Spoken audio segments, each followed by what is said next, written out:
예, 안녕하세요. 연세대학교 경제대학원의 김정호 교수입니다. 제가요, 유치원 문제에 대해서 오늘 좀 말씀을 드리려고 이 자리에 섰거든요. 근데 좀 궁금하지 않으세요?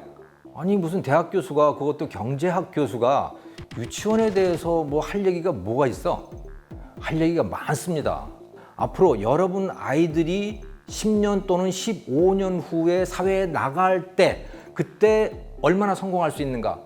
실업자가 될 것인가 아니면 유능한 인재가 될 것인가 하는 그 운명이 여러분 아이들의 유치원 생활에 의해서 좌우가 되기 때문인 거예요. 제4차 산업혁명 들어보셨죠? 지금 이미 시작이 됐습니다. AI 혁명, 그 시대에는요, 대학보다 유치원이 훨씬 더 중요합니다. 제가 이런 생각을 갖게 된 것은 기업가들, 이 위대한 기업가들의 이야기를 보게 되면서 제가 그런 생각을 갖게 됐어요. 지금 미래를 보여주고 있는 기업들이 있죠. 그게 구글이라든가 애플이라든가 아마존이라든가 이런 기업들이에요. 브랜드 평가 회사, 기업 가치를 평가하는 회사가 평가를 했는데 이 기업들이 세계 1, 2, 3등입니다. 구글이 1등이고 애플이 2등이고 아마존이 3등이에요. 삼성이 위대해졌는데 6등이에요. 자, 이 1, 2, 3등 하는 이 기업, 제가 관심을 가졌던 것은 그 기업을 창업하고 성공시켰던 사람들이죠. 자, 여러분 잘 아는 사람 있죠? 애플의 창업자 스티브 잡스죠. 이 사람은 세상을 떠났습니다. 근데 살아있는 사람들이 있어요. 구글의 창업자 세르게이 브린과 레리 페이지라고 하는 사람. 이 친구들이 뭐 대학 때 만든 회사예요. 이 구글이라고 하는 것이. 그 다음에 아마존의 창업자 제프 베조스라고 하는 사람이에요. 정말 창의적인 인재들이죠. 그런데 이 사람들이 궁금해진 거예요. 다른 사람들이 도대체 너희들은 어떻게 그렇게 해서 창의적이 된 거니? 하고 물어봤어요. 세르게이 브린이 뜻밖의 대답을 했습니다. 저는요, 제가 유치원에서 놀듯이 일을 하는데 글쎄 그게 이렇게 성공을 했네요. 저희 유치원에서는요, 아이들이 자기가 하고 싶은 것을 스스로 골라서 그것을 가지고 놀게 해줬거든요. 그런데 유치원에서는 그것을 도와줬을 뿐입니다. 근데 저는 그런 마음가짐으로 지금 일을 했는데 그렇게 성공을 했어요. 이렇게 답을 한 거예요. 근데 세르게이 브린이 유치원에 다녔던 것이 1979년이거든요.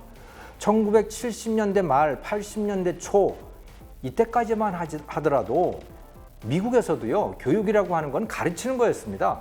선생님은 가르치고 학생은 배우는 존재고 그랬던 것이죠. 그런데 특이하게 이 세르게이 브린이 다녔던 이 유치원은 학생들에게 주도권을 넘겨준 거예요. 너희들이 알아서 하고 싶은 것을 골라라. 그러면 우리 선생님이 너를 도와줄게.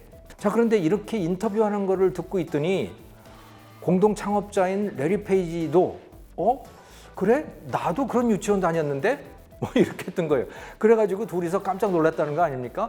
그리고 이런 인터뷰 기사가 이제 신문에 나오니까 아마존의 창업자인 제프 베조스가 그래? 나도 그런 유치원 다녔었는데? 또 위키피디아의 창업자인 지미 웨일스도 나도 그랬는데? 또 그 인터넷 보안업체의 창업자인 앤드류 맥카피라고 하는 사람도 나도 그런 유치원 다녔어. 그래가지고 너도 나도 막 이렇게 나오는 거예요. 그 유치원을 다녔다고. 그래서 사람들이 깜짝 놀란 거죠. 그러면서 깨닫게 된 겁니다. 이 IT 비즈니스라고 하는데 의 특징이라고 하는 게 뭡니까? 이거는 답이 없는 거거든요. 뭐가 답인지를 몰라요. 아무도 답을 가르쳐주지를 않아요. 사실은 질문 자체가 뭔지를 모르는 겁니다. 여기서는.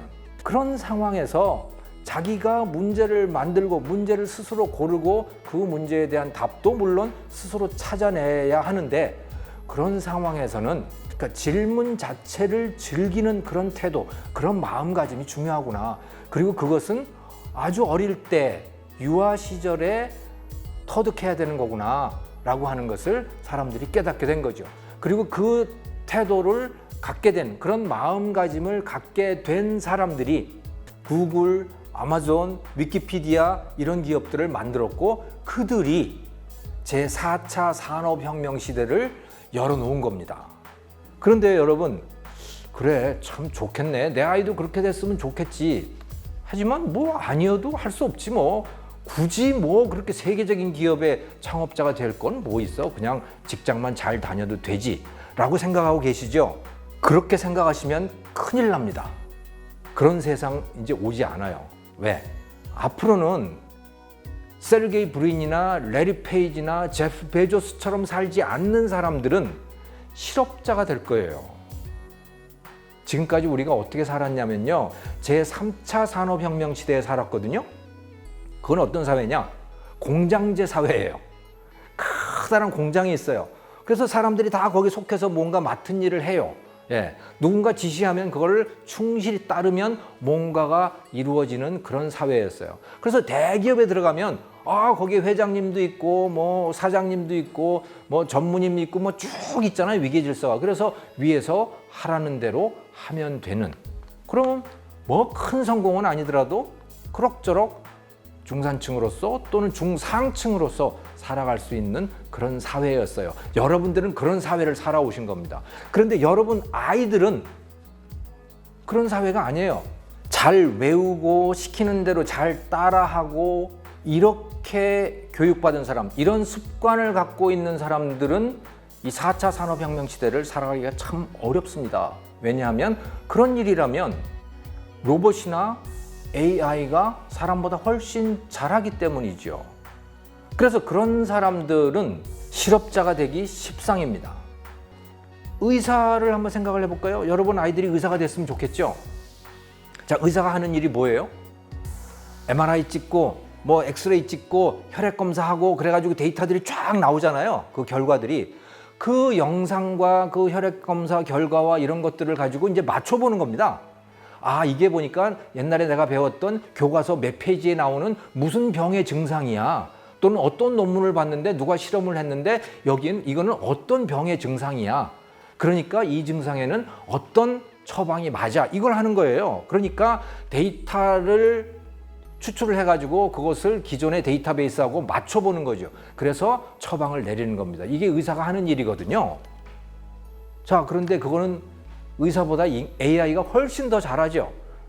여러분 AI 보셨죠? 이미 경험하셨잖아요. 이세돌하고 바둑을 뒀던 그 알파고라고 하는 AI. 그 AI는요, 수많은 그 기보, 정말 뛰어나게 바둑을 두는 그 많은 사람들이 뒀던 그 바둑의 기록들을 다 지 머릿속에 데이터 속에 갖고 있는 거예요. 그래서 네가 이세돌이 뭐 이렇게 두면 그래 하고 막 돌려보는 거죠. 수백 판, 수천 판을 돌려보는 거예요. 이게 좋겠구나. 그런 일이니까 의사가 환자의 병명을 진단하고 처방하는 일도 AI가 훨씬 더 잘할 수 있습니다. 그건 변호사도 마찬가지고요. 법관도 마찬가지예요. 법관이 하는 일이 뭡니까? 수많은 법전들 머릿속에 외워가지고 네가 무슨 이런 행동을 했는데 이게 무슨 법에 어디에 가서 걸리는 거야. 그러니까 너는 몇 년이야. 또는 너는 벌금이 얼마야. 또는 너는 무죄야. 이렇게 하는 거잖아요. 예, 그 판례와 법전을 다 머릿속에 넣고 있는 거거든요. 아니면 찾아보는 거든가. 근데 그런 거는요, AI가 훨씬 더 낫죠. 그러니까 지금 우리가 갖고 있는 생각, 우리가 지금까지 3차 산업혁명 시대를 살아왔던 여러분들이 머릿속에 갖고 있던 그 좋은 직업이라고 하는 거는 앞으로는 다 AI 몫입니다. 로봇의 몫이에요. 그럼 내 아이는 그럼 어떡하지? 몰라요. 세상에 그렇게 무책임한 데가 어디 있어? 왜? 무책임할 수밖에 없어요. 왜? 누구도 경험해보지 못했기 때문에. 아무도 모릅니다, 그거는. 여러분 아이들이 어른이 돼서 직접 그 세상을 경험하고 거기에서 뭘 어떻게 해야 되는지를 찾아내야 되는 거예요. 그거는 지금까지는 레리 페이지나 세르게이 브린이나 제프 베조스나 스티브 잡스나 이런 사람들만이 해왔던 일인 거죠. 근데 앞으로는 다 그걸 해야 돼요. 못하면 어떻게 되느냐? 그냥 실업자가 되는 겁니다. AI가 여러분들 아이보다 그 일을 훨씬 더 잘할 텐데 뭐 때문에 사람을 쓰겠어요? 그냥 로봇이나 AI를 쓰고 말죠. 그러니까 자연스럽게 실업자가 되는 겁니다. 자, 여러분 아이들이 그렇게 되기를 원치 않으시잖아요. 여러분 아이들은 그 AI의 주인이 되잖아요. AI를 부릴 수 있는 사람이 돼야 될 거 아닙니까? 어떻게 해야 그럴 수 있는지는 아무도 가르쳐 줄 수가 없어요. 저도 가르쳐 줄 수가 없고 부모님도 가르쳐 줄 수가 없고 학교의 선생님들도 누구도 가르쳐 줄 수가 없지요. 왜냐하면 누구도 경험해 보지 않았기 때문이에요. 아이들이 커서 그 상황에 맞닥뜨렸을 때 스스로 찾아야 하는 겁니다. 완전히 새로운 낯선 환경에 처했을 때 지금까지 해보지 않은 낯선 환경에 처했을 때 그것을 두려워하지 않고 이럴 때 어떻게 해야 하지?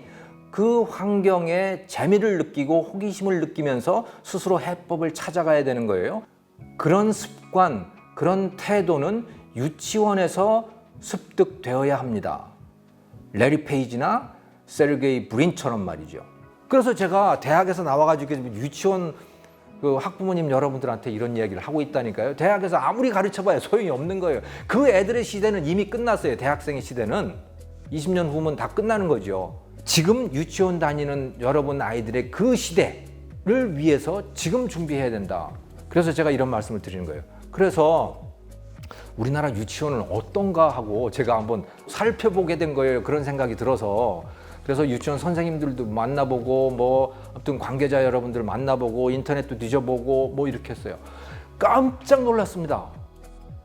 아니 세상에 지금 더욱더 창의적인 교육, 자율적인 교육, 아이 주도적인 교육을 해야 될 이 시대에 우리나라의 유아교육은 완전히 거꾸로 가고 있더라는 거죠. 지금까지는 제법 괜찮았는데 2012년부터 완전히 거꾸로 가기, 정말로 정면으로 거꾸로 가기 시작했더라. 그게 바로 누리과정인 거예요. 완전히 아이들을 국화빵 찍어내듯이 하더라는 거예요. 그 전까지는 최소한 사립유치원은 자율성들이 있어가지고 아이들의 특성에 맞는 뭔가를 하기 위해서 굉장히 노력을 했거든요. 완벽하지는 않지만. 근데 이제는 그런 거 할 수 없어요. 왜? 누리과정을 해야 돼, 반드시. 무상교육이라고 하는 게 들어왔기 때문이에요. 자, 그리고 누리과정이라고 하는 걸 찾아보니까 그 교재가 13권이나 돼요. 도대체 유치원 아이들을 가르치는데 무슨 교재가 그렇게 많이 필요합니까?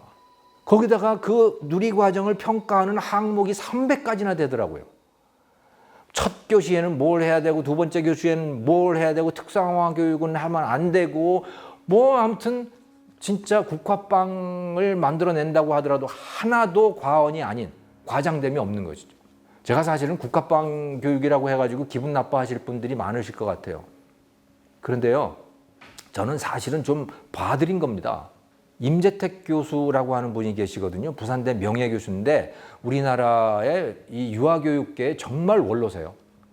이분이 얼마 전에 한겨레 신문에다가 칼럼을 쓰셨는데요.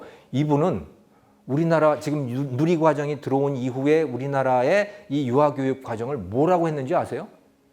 양계장 교육이라고 말씀을 하셨어요. 양계장에 애들을 닭장에 가둬놓듯이 그 좁은 데 가둬놓고 그냥 기른다. 또 거기다가 가두리 양식장 교육이라고 또 말씀을 하시더라고요. 예. 저는 그런 말을 쓰기는 너무 좀 섬뜩하고 그래가지고 국화빵 교육이라고 말씀을 드립니다만 국화빵 교육이 맞아요, 정말. 이거 큰일 나는 교육입니다. 그냥 무상교육이라고 해서 내 아이 이제 공짜로 내 아이 그 나라에서 내 아이 유아교육 돈 대주고 있구나.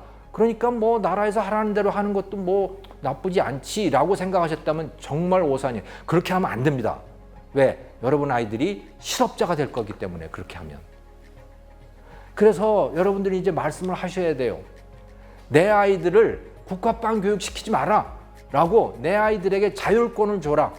내 아이들이 세르게이 브린과 제프 베조스와 레리 페이지처럼 스스로 자기가 배울 것을 골라서 스스로 문제를 만들고 해결하는 그런 거를 할 수 있도록 좀 숨통을 틔워줘라. 그러려면 유치원 자체가 자유로워져야 되는 거거든요. 국가에서 통제하면 안 되는 거예요. 그렇게 해달라고 여러분께서 말씀을 하셔야 돼요. 누구에게? 대통령에게. 문재인 대통령에게 말씀하셔야 되고요. 그래서 청와대 홈페이지에 들어가서도 이런 글들을 남겨야 되고 교육부 장관에게도 말씀을 하셔야 돼요. 교육감, 또 공무원들, 이런 사람들에게, 국회의원들, 이런 사람들에게 계속 말씀을 하셔야 돼요. 그래야 바뀌죠. 정말 우리나라 큰일 났습니다. 우리나라가 큰일 난 게 아니고 바로 여러분 아이들이 사회인이 되면 실업자가 되게 생겼다니까요. 쓸모없는 인간이 되게 생겼다니까요. 집단으로 그것도. 사정이 이름에도 불구하고 우리나라의 유아교육은 왜 점점 더 국화빵식으로 흘러갈까요? 왜 거꾸로 가는 걸까요? 왜 공장제 사회에서나 있을 법한 그런 사회에서나 필요한 그런 교육 방식, 획일적인 교육 방식으로 우리는 거꾸로 가고 있는 것일까요? 이것은요, 우리나라의 무상보육 정책과 더불어서 시작이 된 겁니다. 2012년부터 정부에서 여러분 학부모님들한테 유치원비를 대주잖아요. 아마 한 달에 22만 원 받으시는 분도 계실 거고 29만 원 받으시는 분들도 계실 거예요. 아이 행복 카드로. 자, 나라에서 돈을 대주니까 그러니까 그 돈이 어떻게 쓰이는지 나라에서 직접 감시를 해야지. 그리고 나라에서 하라는 대로 해야지. 그렇게 해가지고 국화 방식 누리 과정이라고 하는 것이 시작이 된 겁니다. 자, 그런데 여러분들, 어머님들 생각은 어떠세요? 이래야 할까요? 나라에서 돈을 대주니까 교육 내용도 나라에서 다 똑같이 정해줘야 되는 걸까요? 지금 우리는 그렇게 하고 있는데요. 이거 큰일 날 일입니다. 이거는요, 어마어마한 국가 예산을 써가지고 아이들을 국화빵으로 만들어 놓고 그 아이들을 모두 다 실업자로 만드는 것이죠. 이래서는 안 됩니다. 스웨덴이나 덴마크나 네덜란드 이런 나라들 다 무상보육해요. 하지만 국화빵 교육은 아니에요. 그래서 이 복지정책과 다양성 있는 교육, 아이 주도적인 유아교육, 이거는 서로 병행해서 갈 수가 있는 겁니다. 이 이야기를 다음 시간에 여러분들께 들려드리고자 합니다. 유치원에 간 김 교수 제1편 여기서 마치겠습니다. 감사합니다.